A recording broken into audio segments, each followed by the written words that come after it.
आइए बात करते हैं घड़ी घड़ी घमासान खबरों का तूफान, जहां लखीमपुर खीरी में चल रहे सपा के प्रशिक्षण शिविर को अखिलेश यादव संबोधित करेंगे। समाजवादी पार्टी के ट्रेनिंग कैंप का आयोजन लखीमपुर में छोटा काशी के नाम से प्रसिद्ध गोला गोकर्णनाथ के आदर्श जनता इंटर कॉलेज में आयोजित किया जा रहा है, जिसे सपा का सॉफ्ट हिंदुत्व का संदेश देने की कोशिश माना जा रहा है।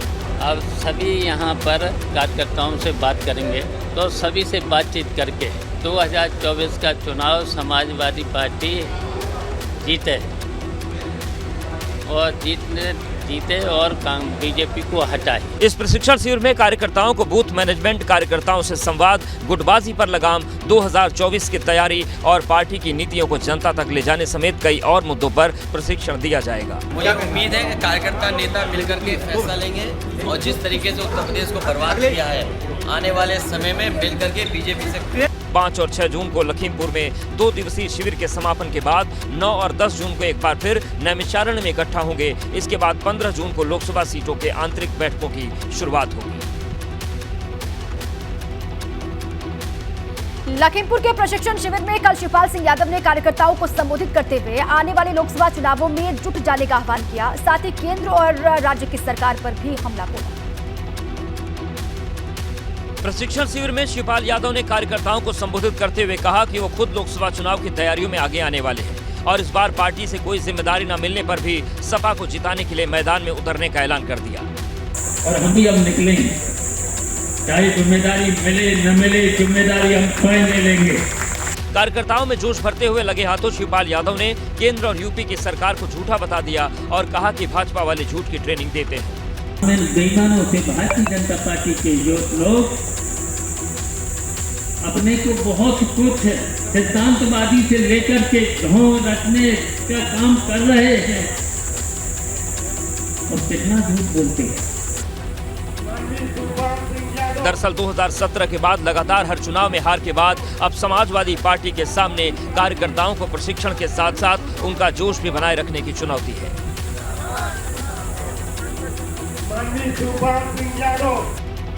विधानसभा चुनाव में ब्राह्मण कार्ड और नगर निकाय में चुनाव में मुस्लिम कार्ड अपनाने के बाद लोकसभा चुनाव के लिए बसपा को अब एक पुराने नारे की याद आई। नगर निकाय चुनाव के जरिए पार्टी में नया जोश भरने की कोशिश की गई, लेकिन इससे भी प्रदर्शन निराशाजनक रहा। इस हार के बाद ही बसपा को फिर से 4 दशक पुराना नारा वोट हमारा राज तुम्हारा नहीं चलेगा याद आया है। दरअसल बसपा कोऑर्डिनेटर से फीडबैक में ये बात सामने आई कि जाटवों को छोड़कर बाकी ज्यादातर दलित जातियों में पार्टी पैठ नहीं बना सकी है। अति पिछड़ी जातियां भी बसपा से दूरी बनाए हुए हैं। महापौर की सभी 17 सीटों पर प्रत्याशी उतारने के बाद महज 12% वोट मिले हैं। छिटके हुए दलितों को भी वापस लाने में कामयाबी नहीं मिली। ऐसे में बसपा ने लोकसभा चुनाव के मद्देनजर मायावती ने मिशन शुरू कर दिया है। नगर निकाय चुनाव में मिली मात के बाद बसपा अब गांवों पर फोकस करेगी। बसपा ने 2024 के लिए गांवों पर फोकस करने की योजना बनाई है। अभियान का मूल मंत्र है वोट हमारा राज तुम्हारा नहीं चलेगा। मायावती ने सभी कोऑर्डिनेटर को गांव के मुद्दों को मार्क कर उन पर काम करने के निर्देश दिए हैं। साथ ही गांवों में बसपा अपना काडर वर्ग के युवाओं और महिलाओं को भी जोड़े। हर मंडल से काम शुरू करते हुए प्रत्येक गांव और बूथ तक जनाधार बढ़ाने की तैयारी है। वहीं मायावती ने पार्टी के निष्क्रिय रहने वाले कार्यकर्ताओं पर सख्त एक्शन की भी तैयारी कर ली है। मायावती के इस प्लान पर भाजपा ने तीखा तंज कसा है। माफिया डॉन मुख्तार अंसारी को 32 साल पुरानी हत्या के मामले में कोर्ट ने उम्र कैद की सजा सुनाई है। वाराणसी के अवधेश राय हत्याकांड में मुख्तार अंसारी को एमपी एमएलए कोर्ट ने उम्र कैद की सजा और 1 लाख रुपए का जुर्माना लगा दिया। मुख्तार अंसारी को आजीवन कारावास से दंडित किया गया और 1 लाख अर्थदंड लगाया गया है माननीय न्यायालय द्वारा। आप लोग के लिए कितनी बड़ी जीत है? ये बहुत बड़ी जीत है। 32 साल से लगातार हम लोग लड़ रहे हैं इस चीज को और अंततः आज फैसला आया है। 3 अगस्त 1991 को अवधेश राय की हत्या हो गई थी, जब वो सुबह सुबह लहुराबीर इलाके में अपने छोटे भाई अजय राय के साथ मौजूद थे। तभी घर के बाहर अवधेश राय पर हमलावरों ने ताबड़तोड़ फायरिंग कर दी, जिसके बाद अस्पताल में अवधेश राय को मृत घोषित कर दिया गया था। इस घटना के बाद पूर्वांचल में दहशत फैल गई, जिसमें मुख्तार अंसारी समेत 5 लोगों को आरोपी बनाया गया था। लेकिन मुख्तार को सजा मिलने के बाद दिवंगत अवधेश राय के भाई अजय राय ने कोर्ट का आभार जताया। कि बिटिया अवधेश भैया की सभी लोग बहुत ही न्यायपालिका का शुक्रगुजार है, सब लोग धन्यवाद दे रहे हैं। अब ये सुप्रीम कोर्ट तक भी हम लोग लड़ेंगे, कहीं भी पीछे नहीं है। जो व्यक्ति 32 साल इंतजार कर सकता है तो आगे भी लड़ेगा, पीछे नहीं हटेगा। बीते 1 साल में मुख्तार अंसारी को अब तक 4 मामलों में सजा मिल चुकी है, लेकिन पहली बार किसी मामले में मुख्तार अंसारी को उम्र कैद की सजा मिली है। वाराणसी के चर्चित अवधेश राय हत्याकांड में लंबे वक्त से फैसले का इंतजार हो रहा था और जैसे ही सजा का ऐलान हुआ, वाराणसी कोर्ट परिसर में वकीलों ने जश्न मनाना शुरू कर दिया। 5 जून को मुख्तार अंसारी को अवधेश राय हत्याकांड में सजा मिली और 5 जून को ही मुख्यमंत्री योगी आदित्यनाथ का जन्मदिन भी है। इसीलिए सीएम योगी के जन्मदिन पर माफिया मुख्तार को उम्र कैद की सजा को वाराणसी के वकील दोगुनी खुशी बता रहे हैं। और यही मुख्तार अंसारी थे, इनकी गाड़ी की काफिला सपा सरकार थी रोकी गई थी। यही मुख्तार अंसारी थे जो गन लहराते हुए उसमें चलते थे, बाबा को धमकी देते थे। आज बाबा के जन्मदिन के दिन ही ऐतिहासिक फैसला या उम्र कैद की सजा हुई, इसलिए मैं दिल से खुश हूँ। जैसे ही वाराणसी की अदालत ने मुख्तार अंसारी के खिलाफ सजा का ऐलान करना शुरू किया, कचहरी परिसर में मौजूद वकीलों ने जश्न मनाना शुरू कर दिया और एक दूसरे को मिठाइयाँ खिलाई। वहीं मुख्तार को मिली सजा को भाजपा योगी सरकार की सख्त कानून व्यवस्था का नतीजा बता रही है। मुख्तार अंसारी जैसे माफिया जो जराइम की दुनिया के बेताज बादशाह हुआ करते थे, योगी आदित्यनाथ सरकार आने के बाद कानून का कठोरता से शिकंजा कसा है। उसकी वजह से आज गवाह अपनी गवाही पर अड़े हुए हैं और एक के बाद एक लगातार फैसले आ रहे हैं। मुख्तार अंसारी को कोर्ट से मिली सजा को सपा ने भी न्यायिक प्रक्रिया की जीत बताई है। कल राजधानी लखनऊ में तेज आंधी के चलते कान्हा स्टेडियम में 2 लोगों की जान चली गई। ये हादसा लखनऊ के चर्चित इकाना स्टेडियम में उस वक्त हुआ जब शाम के वक्त आई तेज आंधी से इकाना स्टेडियम में 4 दीवारी के अंदर लगाया गया विशाल होर्डिंग ढह गया, जिसके चपेट में स्टेडियम परिसर में ही खड़ी एक कार आ गई। होर्डिंग का भारी भरकम मलबा सीधे कार पर जा गिरा, जिसके चलते कार में सवार एक महिला और उसकी बच्ची समेत 3 लोग मलबे के नीचे दब गए। होर्डिंग के नीचे दबे लोगों का पता तब चला जब उन्होंने खुद मलबे से अपने हाथ बाहर निकालकर वहां पर दबे होने का इशारा किया। इसके बाद आनन फानन में महिला और उसकी बेटी के अलावा होर्डिंग के नीचे दबे युवक को बाहर निकालकर राजधानी के लोहिया अस्पताल में भर्ती करवाया गया, लेकिन इलाज के दौरान महिला और उसकी बेटी की मौत हो गई, जबकि युवक की हालत गंभीर बनी हुई है। अब राजधानी लखनऊ में इस घोर लापरवाही से हुई मौत के बाद सवाल उठ खड़े हुए हैं कि आखिर इस जानलेवा हादसे का जिम्मेदार कौन है, क्योंकि 2 दिन पहले ही लखनऊ कमिश्नर रोशन जैकब ने एलडीए के वीसी लखनऊ के कमिश्नर लोक निर्माण विभाग समेत कई विभागों को चिट्ठी लिखकर अवैध होर्डिंग्स पर कार्रवाई के निर्देश दिए थे, लेकिन उससे पहले ही ये होर्डिंग गिरने से हादसा हो गया।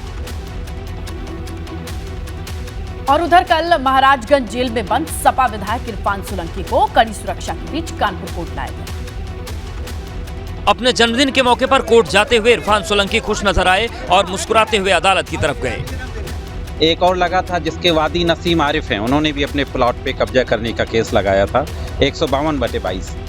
उसमें आज हम लोगों ने एप्लीकेशन दी है कि हमको आर्गुमेंट करना है डिस्चार्ज पे। कोर्ट में सपा विधायक इरफान सोलंकी पर सरकारी काम में बाधा डालने के मामले में आरोप तय किए गए। वहीं आगजनी मामले में फॉरेंसिक फील्ड यूनिट के डॉक्टर प्रवीण के खिलाफ नॉन अवेलेबल वारंट जारी किया गया। इरफान सोलंकी के भाई रिजवान सोलंकी को भी कानपुर कोर्ट लाया गया। कोर्ट में पेशी के बाद इरफान सोलंकी को जब ये बताया गया कि आज सीएम योगी का जन्मदिन है, तब सुनिए उनका जवाब। आज मेरा भी जन्मदिन है, तो क्या बधाई दे रहे हैं? हमें दे दो। बधाई सबको देंगे, सबका जन्मदिन है, सबको बधाई। योगी जी को बधाई, विधायक जी की तरफ से योगी जी को बधाई, बिल्कुल हर आदमी को बधाई देंगे। इससे पहले आखिरी बार 13 दिन पहले इरफान को पेशी पर लाया गया था। जाजमऊ आगजनी मामले समेत 4 अन्य मामलों में लोअर कोर्ट में भी सुनवाई हुई। एक केस जो कि 2017 में सरकारी काम में बाधा डालने के मामले में दर्ज किया गया था, उसमें आरोप तय किया गया। पेशी के दौरान कोर्ट परिसर में कड़ी सुरक्षा रही। इस दौरान विधायक इरफान सोलंकी से मिलने के लिए उनके बच्चे और पत्नी भी कोर्ट में मौजूद रहे।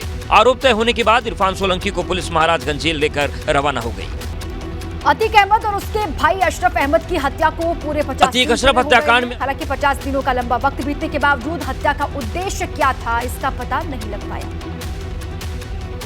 अतीक अशरफ हत्याकांड में अभी तक ये साफ नहीं हो सका है कि मौके से गिरफ्तार किए गए तीनों शूटर्स ने माफिया ब्रदर्स का कत्ल क्यों किया था। क्या वारदात में सिर्फ वही 3 शूटर्स थे जो मौके वारदात से पकड़े गए, या फिर वो मात्र मोहरे की तरह इस्तेमाल हुए थे और पर्दे के पीछे से काम करने वाला उनका कोई आका भी था। सनसनीखेज शूटआउट के तमाम ऐसे सवाल हैं जिनके जवाब सामने आने अभी बाकी है। माफिया अतीक अहमद के कत्ल की सनसनीखेज वारदात देश ही नहीं बल्कि दुनिया के कई हिस्सों में चर्चा का सबब बनी रही। हाई प्रोफाइल केस में जांच अभी जारी है। न्यायिक आयोग और एसआईटी दोनों ही हत्या की वजह को लेकर अभी बहुत संतुष्ट नहीं है। मामले की जांच कर रही एसआईटी अब तीनों शूटरों का नार्को या लाइव डिटेक्टर टेस्ट कराने पर विचार कर रही है। अब देखना ये होगा कि मामले की जांच कर रही एसआईटी कब इस पूरे मामले का पर्दाफाश करती है और कब जितने सवाल हैं उन सवालों के जवाब सामने आते हैं और जितने रहस्य हैं उन रहस्यों से पर्दा उठ पाता है। अब देखना यह होगा कि मामले में जांच कर रही एसआईटी इस शूटआउट का का औपचारिक तौर पर खुलासा कब करती है। इसके अलावा न्यायिक आयोग की रिपोर्ट कब सामने आती है। पुलिस की जांच भी अभी तक किसी नतीजे पर नहीं पहुंची है। पुलिस तमाम दावों के बीच कई एंगल से इस हत्याकांड की जांच कर रही है। उत्तराखंड के मंदिरों में इन दिनों ड्रेस कोड को लेकर के मामला गरमाया हुआ है। उत्तराखंड के मंदिर में ड्रेस कोड लागू करने की मांग उठ रही है। इसी बीच बद्री केदार मंदिर समिति ने बड़ा बयान दिया है। बद्री केदार मंदिर समिति के अध्यक्ष अजेंद्र अजय ने मंदिरों में ड्रेस कोड लागू किए जाने पर पुरजोर हिमायत की है। तो यदि हम किसी मंदिर अथवा धार्मिक स्थल में जा रहे हैं तो हमको वहाँ की मर्यादाओं का निश्चित रूप से पालन करना चाहिए। मर्यादित वस्त्र पहन करके ही मंदिर में जाना चाहिए। बद्री केदार समिति की तरफ से इस बयान के बाद कयास लगाए जा रहे हैं कि विश्व विख्यात धाम बद्री विशाल और बाबा केदार के दरबार में भी ड्रेस कोड लागू किया जा सकता है। उत्तराखंड के 3 मंदिरों में महिलाओं और लड़कियों के लिए ड्रेस कोड लागू किया गया है। हरिद्वार के दक्ष प्रजापति मंदिर, पौड़ी के नीलकंठ महादेव मंदिर और देहरादून के टपकेश्वर महादेव मंदिर में लड़कियां छोटे कपड़े पहनकर दर्शन के लिए नहीं जा सकेंगी। ये आदेश इन तीनों मंदिरों को मैनेज करने वाले महानिर्वाणी अखाड़े ने जारी किया है, जिसका समर्थन गुजरात के पूर्व डिप्टी सीएम ने भी किया है। हिंदू संस्कृति के, भारतीय संस्कृति के अनुरूप कपड़ा पहने, वो हम सबकी जिम्मेदारी है। इतना ही नहीं, मंदिर में ड्रेस कोड जारी करने का काम उत्तर प्रदेश में भी जारी है। आगरा के कई मंदिरों में श्रद्धालुओं के लिए ड्रेस कोड लागू हो चुका है। सैकड़ों साल प्राचीन ये मंदिर है और बाकायदा ये जो नया नियम जारी किया गया है इसके लिए यहाँ एक मैसेज भी लिखा गया है, एक होर्डिंग भी लगा हुआ है जिसमें साफ लिखा है कि मंदिर में असभ्य कपड़े पहनकर प्रवेश वर्जित है। कुश्ती संघ के अध्यक्ष और भाजपा सांसद ब्रजभूषण शरण सिंह के खिलाफ लगातार प्रदर्शन कर रहे रेसलर बजरंग पूनिया, साक्षी मलिक और विनेश फोगाट रेलवे में अपनी नौकरी पर वापस लौट गए। हालांकि साक्षी मलिक ने पहलवानों के आंदोलन से पीछे हटने की खबरों से इनकार कर दिया है। आंदोलन से बिल्कुल भी वापस नहीं हटे हैं हम। जब तक इंसाफ नहीं मिल जाता लड़ाई जारी रहेगी, सत्याग्रह बिल्कुल जारी रहेगा। और रही बात रेलवेज की, तो आंदोलन के साथ साथ अपना 1-2 काम, अपनी जिम्मेवारी में निभा रही हूँ। दरअसल इसके पहले खबरें आई थी कि साक्षी मलिक, बजरंग पूनिया और विनेश आंदोलन से पीछे हट गए हैं, जिसके जवाब में साक्षी मलिक और बजरंग पूनिया ने भी एक सुर में कहा है कि आंदोलन अभी खत्म नहीं हुआ है और ट्वीट करके इन खबरों को गलत बताया। बजरंग पूनिया के बड़े भाई हरेंद्र पूनिया ने इन खबरों का खंडन किया और साफ कहा कि ऐसी खबरें इसलिए फैलाई जा रही हैं जिससे आंदोलन को कमजोर किया जा सके। देखिए, ये सिर्फ अफवाह फैला रखी है, नहीं तो तीनों पहलवानों ने आज नौकरी ज्वाइन करी। बजरंग ने 2014 में रेल ज्वाइन की थी। उधर ब्रजभूषण शरण सिंह के वकील ने पॉक्सो एक्ट को लेकर बड़ा दावा किया है। सीआरपीसी का जो स्टेटमेंट था, जो बयान दिया था, जो कि बहुत महत्वपूर्ण होता है पॉक्सो में, जो पढ़ा जाता कोर्ट में, अब उन्होंने इस आशय के साथ वापस ले लिया है कि हमसे शायद गलत दे दिया गया था। गौरतलब है कि विनेश फोगाट, साक्षी मलिक और बजरंग पूनिया के नेतृत्व में तमाम पहलवानों ने बीजेपी सांसद ब्रजभूषण शरण सिंह के खिलाफ मोर्चा खोल रखा है। ये पहलवान 23 अप्रैल से जंतर मंतर पर धरना दे रहे थे। पहलवानों ने ब्रजभूषण शरण पर यौन उत्पीड़न के आरोप लगाए थे।